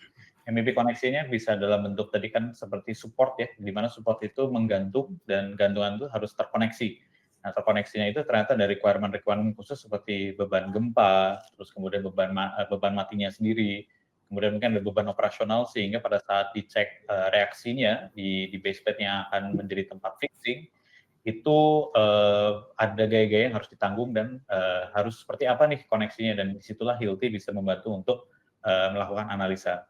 Kemudian untuk kasus steel jacketing, di mana ini sebuah salah satu metode untuk bisa memperkuat ya suatu elemen struktur bangunan, di mana tadi Pak Arkan Junior menjelaskan bahwa ada 3 common metode perbaikan ya, mulai dari penambahan beton atau RC reinforcement, kemudian menggunakan FRP, dan juga menggunakan steel jacketing. Kasusnya tadi unik karena ternyata untuk FRP sendiri secara budget dari budget project-nya tidak terpenuhi sehingga harus mencari alternatif. Alternatif yang dipilih adalah steel jacketing, di mana konsepnya adalah steel jacketing ini dia harus bisa bergerak bareng gitu dengan si beton existing-nya, sehingga perkuatan yang seharusnya terjadi itu bisa dipertanggungjawabkan. Baik, kalau gitu sambil kita menunggu, kita akan masuk ke sesi Q&A pertama, teman-teman sekalian. Jadi kami masih menunggu beberapa pertanyaan, tapi sudah ada beberapa pertanyaan yang kita terima. Jadi mungkin sekalian kita akan bahas beberapa, mungkin 2 pertanyaan. Karena kita setelah ini ada sesi pemaparan mengenai spec to site. Jadi dari Hilti kita menawarkan spec to site itu apa, nanti saya akan menjelaskan, namun sebelum ke sana kita akan menjawab beberapa pertanyaan. Pertanyaan pertama adalah dari Bu Felicia. Jadi pertanyaannya adalah apakah angkur bisa menerima beban tekan atau hanya bisa menahan gaya tarik dan geser? Nah ini silakan mungkin antara Pak Beni atau Pak Arkan, siapa yang akan menjawab, silakan. Oke. Terima kasih Bu Felicia untuk pertanyaannya. Untuk angkur itu sendiri memang biasanya menerima beban tarik dan geser gitu ya. Jadi dalam segi pengujiannya juga diuji secara tarik dan geser gitu ya. Nah untuk beban tekan itu biasanya memang yang menerima adalah base materialnya gitu Bu Felicia. Misalnya contoh untuk kolom mezanin gitu ya, atau ya kolom mezanin biasanya, ataupun misalnya untuk MEP equipment misalnya dipasang di atas fondasi. Nah beban tekan itu ditahan oleh beton gitu ya. Sedangkan untuk beban geser misalnya diakibatkan oleh gempa gitu ya, atau beban momen karena gempa, ataupun beban uplift karena gempa gitu. Itu yang baru di situ angkur itu bekerja gitu. Jadi di software kami juga kalau kita coba untuk masukkan beban tekan ya, saya coba contohkan sebentar.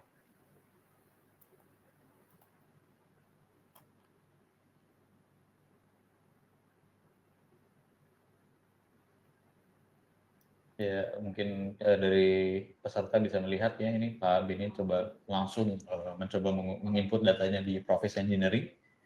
Jadi bebannya secara arah akan diubah ke beban tekan ya. Ya, jadi plus itu memang tarik gitu ya, aksial tarik, sedangkan kalau minus itu memang aksial tekan gitu. Jadi sebenarnya untuk beban compression only itu tidak ada result-nya gitu. Jadi software kami pun juga ada limitasi seperti itu ya. Karena memang dalam real life-nya juga memang angkur tidak menahan beban tekan gitu. Yang menahan beban tekan adalah base plate, kemudian nanti disalurkan ke beton. Sehingga beban tekan itu memang nanti yang menahan itu adalah base materialnya, entah itu beton ataupun mungkin base material yang lainnya gitu ya. Seperti itu mungkin Bu Felicia. Mudah-mudahan terjawab. Terima kasih Pak Beni. Kemudian pertanyaan berikutnya dari Pak Amariski.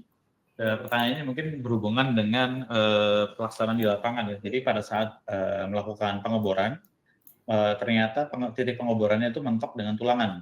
Kira-kira bagaimana solusinya gitu? Terus kemudian kalau pindah lubang atau lubang yang existing-nya seperti apa? Nah, mungkin bisa dijelaskan Pak Beni. Nanti pertanyaan terakhir bisa dijawab oleh Pak Akan. Oke, jadi ada 2 pertanyaan ya. Nanti Pak Amariski saya akan jawab. Nanti pertanyaan dari Pak Pandu mungkin nanti Pak Junior bisa cover ya Pak Arkan. Siap. Oke, Pak Amariski, untuk misalnya pada saat drilling kemudian mentok dengan tulangan, mitigasinya seperti apa? Biasanya memang misalnya dalam satu base plate kemudian ada 4 angkur, kemudian salah satu angkurnya mentok dengan tulangan gitu ya. Nah, biasanya yang kita lakukan adalah pindah lokasi gitu Pak. Pindah lokasi tapi memang nantinya di software tadi atau di perhitungan desain itu memang koordinat angkurnya harus digeser juga Pak. Kita lihat apakah nanti kalau terlalu pinggir ataupun terlalu tengah, kapasitasnya akan berubah secara grup gitu Pak. Nah,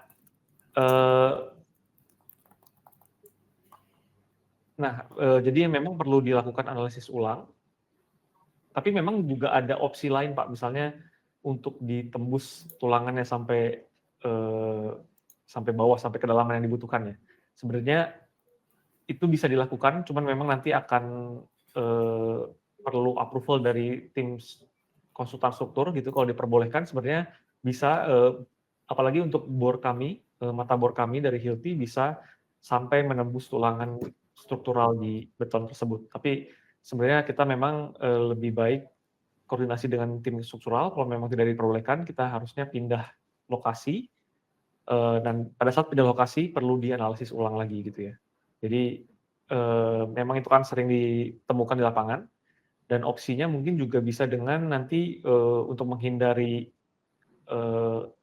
tabrakan dengan tulangan existing, bisa juga menggunakan rebar scanner dulu gitu Pak, dicek tulangannya ada di mana saja, karena kan beton itu nanti kita tidak terlihat ya kalau dari luar.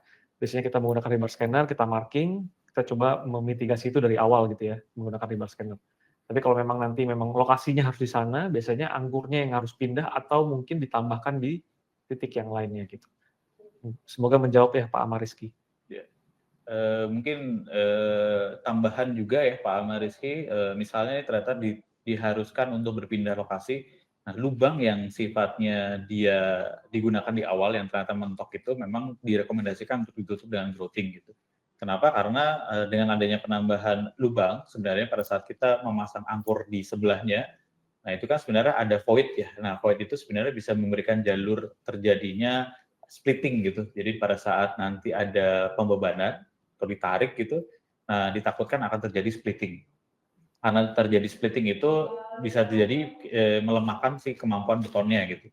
Makanya kami sangat rekomendasikan untuk melakukan pengisian lubang yang tadi yang gagal, anggaplah gagal karena mentok gitu, ditutup dengan grouting.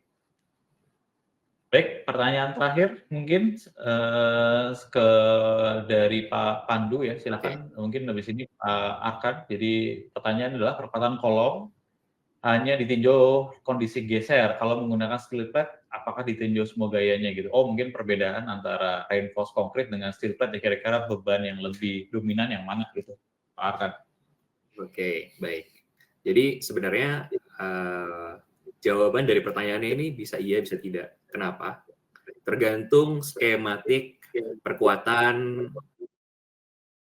kolom itu sendiri. Apakah yang menggunakan sabuk-sabuk atau yang full plate atau konfigurasi lainnya. Karena setahu saya, untuk konfigurasi metode perkuatan struktur dengan concrete jacketing, hanya ada satu tipe, di mana dia full, dan chemsetnya itu digunakan di 2 tempat. Pertama untuk double link, dan development length, ibar ke atas atau ke bawah. Untuk steel plate, saya misalkan tidak tahu konfigurasinya seperti apa, saya masih belum bisa menjawab apakah itu hanya kondisi geser only atau ada gaya tariknya. Tapi overall semuanya harus dicek.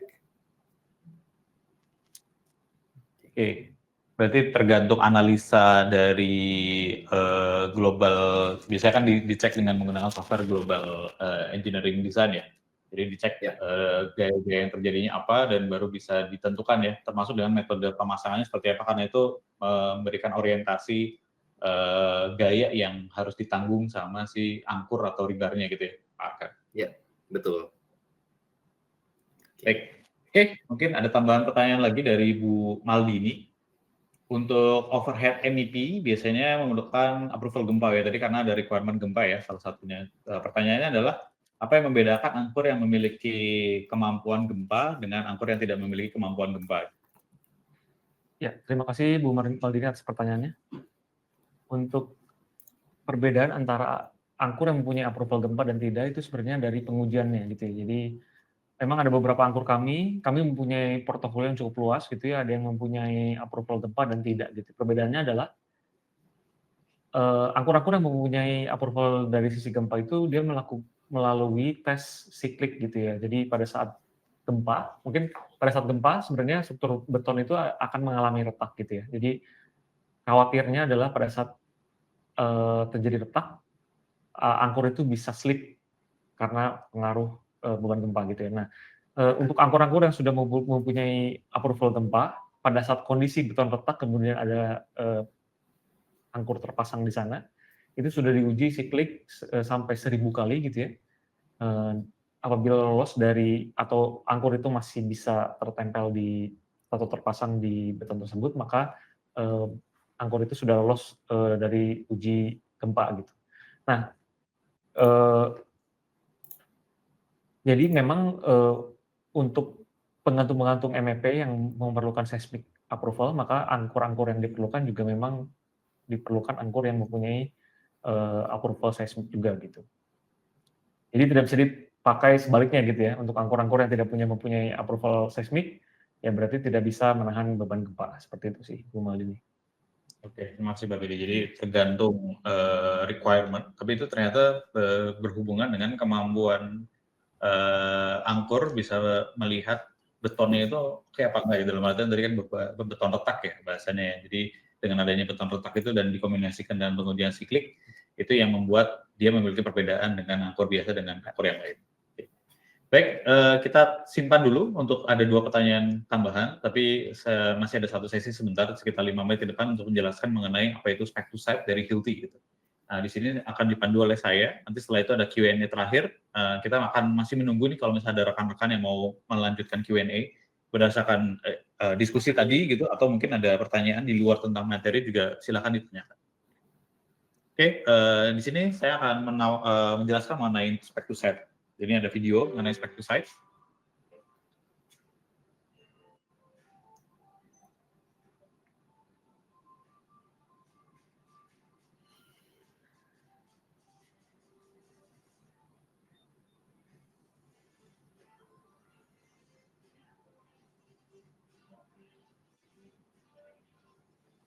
Agar dipercaya aja.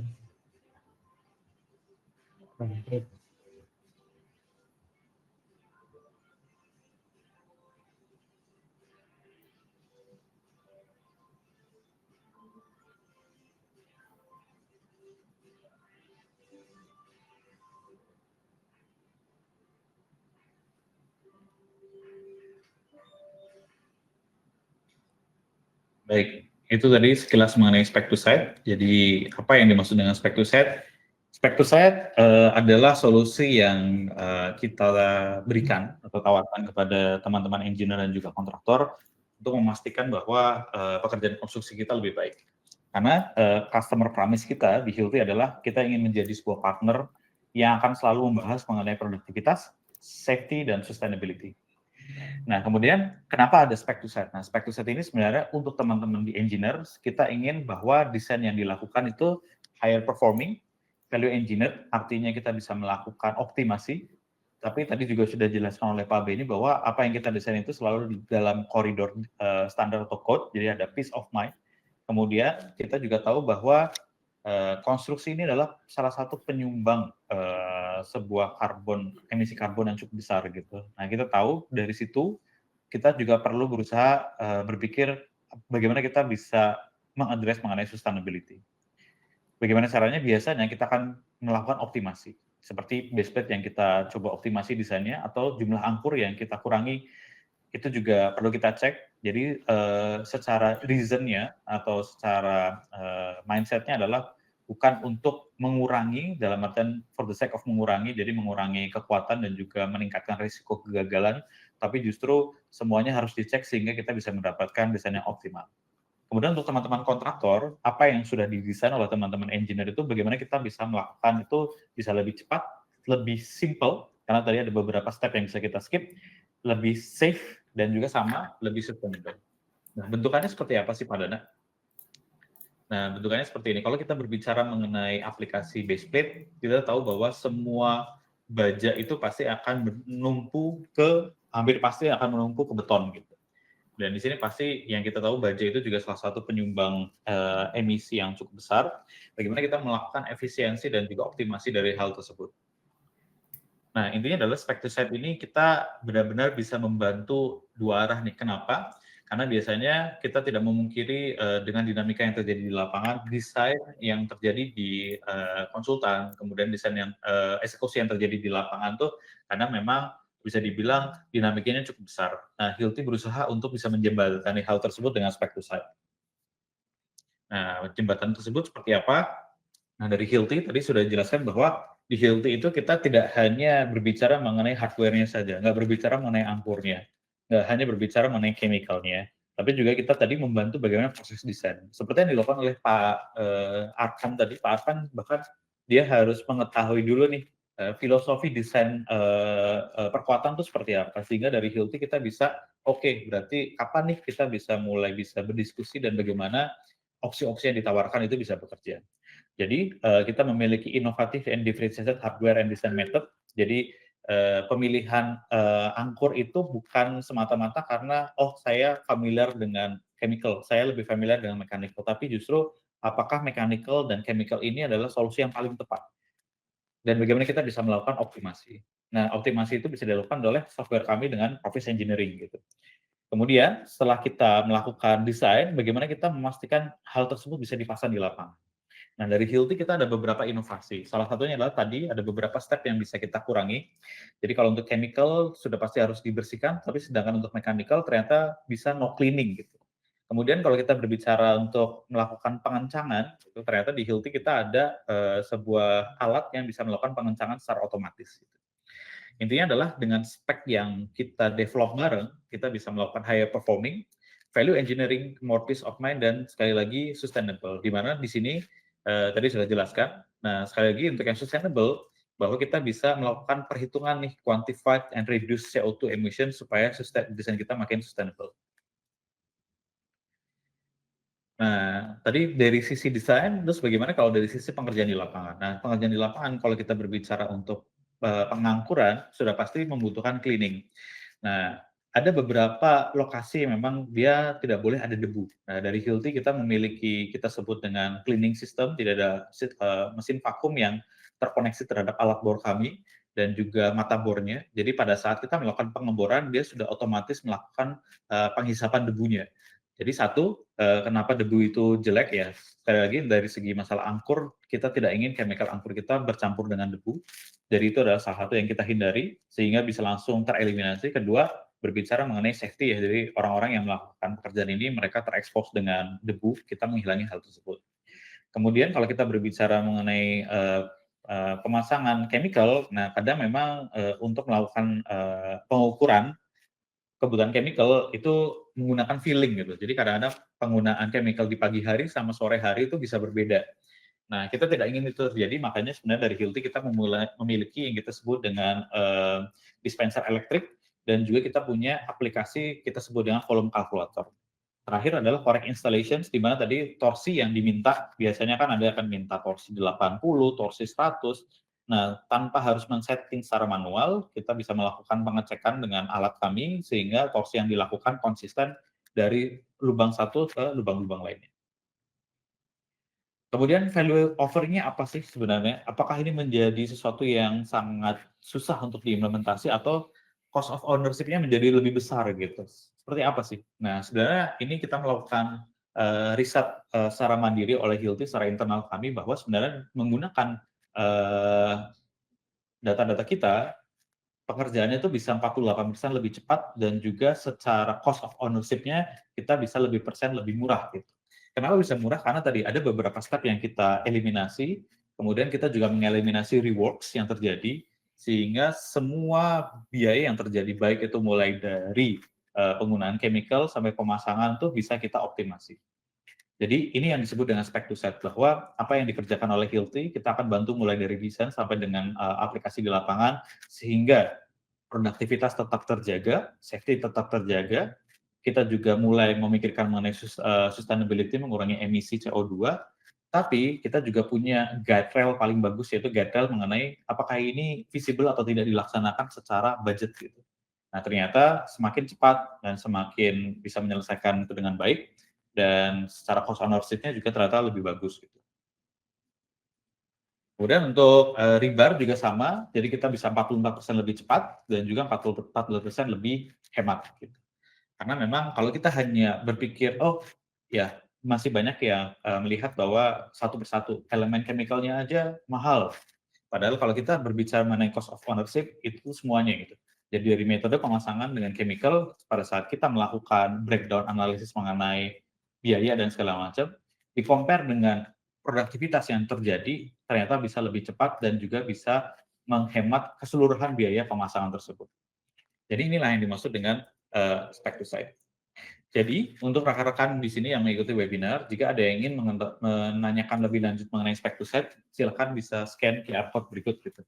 Jadi akan diarahkan ke website Hilti, di mana rekan-rekan bisa melihat mengenai spec to site, dan jika ada rekan-rekan di sini yang ingin berdiskusi lebih detail mengenai spec to site, gimana sih, apa benar Hilti bisa melakukan ini bisa lebih cepat dan bisa lebih murah?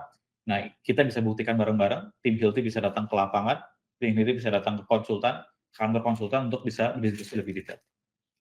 Oke, jadi kita masuk ke kita masuk ke question and answer sesi 2.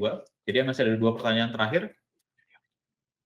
Baik, pertanyaan berikutnya adalah untuk mendesain angkur steel plate jacketing pada area bawah balok, apakah caranya sama dengan sisi di beam sampingnya? Karena jumlah angkur sepertinya berbeda dengan lot yang dimasukkan sama. Oke, orientasi mengenai pengangkurannya, apakah bisa lewat bawah? Siap. Silakan, mungkin Pak Akan mau mencoba jawab? Ya, mungkin saya coba jawab ya. Berarti ini kita membandingkan kalau kita menggunakan steel plate di sisi samping sama di bawah, di bottom beam. Sebenarnya secara umum itu beda tujuan. Kalau yang di sisi bawah itu lebih terkait perkuatan bending atau perkuatan lentur, lalu di sisi kiri kanan atau sisi samping itu untuk perkuatan geser.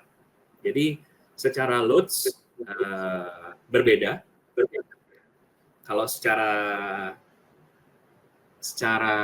cara menghitungnya itu kurang lebih sama, mengikuti SNI. Oke. Jadi kalau dari yang bottom beam itu, dari loads-nya itu geser dari slip capacity, tapi kalau yang samping itu lebih ke external steel reinforcement. Kira-kira seperti itu. Oh, jadi saja yang berbeda. Beda ini ya, maksudnya beda yang ditawarkan jadinya menjawab kebutuhan yang berbeda gitu ya maksudnya Pak Arkan? Betul. Oke, mudah-mudahan menjawab ya dari Pangaribuan. Jadi Pak Pangaribuan. Jadi selanjutnya pertanyaan sama dari Pak Pangaribuan. Oke. Kita punya beam yang cukup tipis. Apakah area konusnya beririsan dengan sisi seberangnya? Solusinya seperti apa? Jadi mungkin tadi limitasi geometri ternyata memberikan kompleksitas nih. Kira-kira solusinya seperti apa? Oke, ada yang mau coba jawab, Pak Beni atau Oke.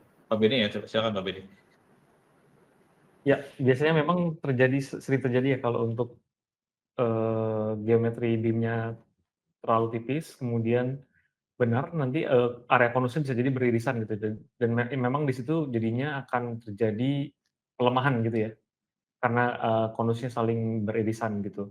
Nah, solusinya bisa mengatur jarak sih memang. Tapi kalau memang betonnya itu terlalu tipis, kemudian setelah diatur jarak juga masih belum bisa, ya biasanya melakukan penebalan beton dulu gitu ya.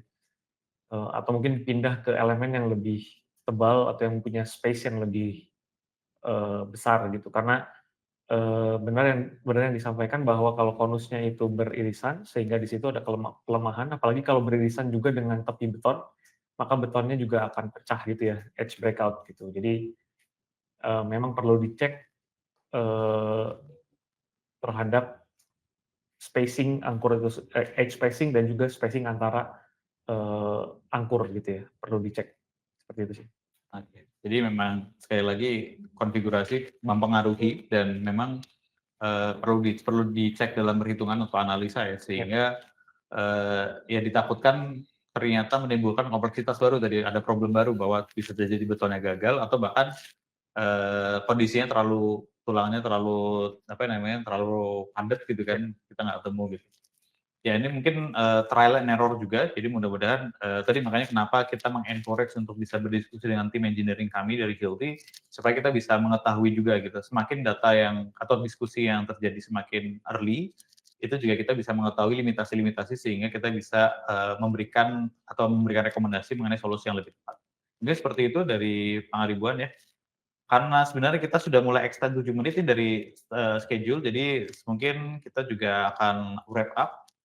Dari kami, saya, Pak Beni dengan Pak Arkan juga ingin mengucapkan terima kasih atas partisipasi aktif Anda tentang pertanyaan, tentang diskusi, dan juga case yang dibawa oleh Pak Beni dan juga Pak Arkan ini sangatlah benar-benar sesuatu yang baru gitu. Jadi bagi yang sedang mengalami atau bahkan sedang memiliki problem tersebut, mudah-mudahan bisa langsung diaplikasikan, atau at least kalau misalnya masih ada pertanyaan, kita ada kontak persons-nya di sini. Jadi silahkan, ada saya di sini, kemudian Pak Arkan dan Pak Beni. Jadi kalau misalnya ada apa-apa, bisa langsung, ada nomor WhatsApp dan juga ada alamat email. Kami tunggu nih kalau misalnya ada diskusi lebih lanjut, kami juga akan sangat welcome untuk bisa diskusi. Sekali lagi, kami mengucapkan terima kasih. Apalagi mungkin dalam 3 pertemuan terakhir ya, membahas mengenai bagaimana Hilti bisa membantu case-case khusus ya. Jadi makanya kita mengeluarkan studi kasus untuk case-case yang kami juga temui. Artinya adalah selama ada bersinggungan mengenai koneksi antara beton ke baja atau beton ke beton, baja ke beton atau beton ke beton, dan hampir pasti di situ akan menemukan yang namanya pengangkuran. Di situ sebenarnya Hilti benar-benar bisa dilibatkan nih, terlepas apakah metodenya metode pascacor atau cast-in gitu. Baik, seperti itu kepada rekan-rekan, sekali lagi terima kasih atas perhatiannya dan juga atensinya serta partisipasi aktif. Saya juga mengucapkan terima kasih atas pertanyaan-pertanyaan yang sudah dilempar kepada kami. Baik, sekali lagi terima kasih. Mudah-mudahan apa yang sudah dibahas menjadi sebuah knowledge yang baru dan bermanfaat. Sampai jumpa lagi di tahun 2026, karena ini adalah webinar terakhir kami di tahun 2025. Mudah-mudahan di tahun 2026 kita juga bisa memberikan materi yang lebih bervariasi dan bisa menjawab kebutuhan-kebutuhan yang rekan-rekan cari. Sekali lagi terima kasih, kami undur diri, saya Pak Dana, Pak Beni, dan juga Pak Arkan, terima kasih atas perhatiannya. Salam Terima dan kasih, sampai jumpa selamat lagi. sore. Terima kasih, selamat sore.